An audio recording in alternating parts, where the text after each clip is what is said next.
আজকে আমাদের আন্দোলনের প্রধান কারণ হচ্ছে আমাদের অস্তিত্বের লড়াই।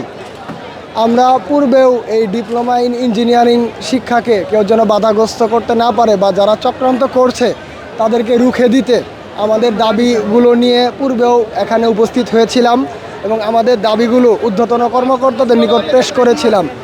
এবং সেই সময় কারিগরি শিক্ষা বোর্ডের সচিব মহোদয় এসে আমাদেরকে মৌখিকভাবে আশ্বস্ত করলেও কিন্তু প্রকৃতপক্ষে আমরা এর কোনো কার্যক্রম বাস্তবায়ন এখন পর্যন্ত দেখতে পাচ্ছি না।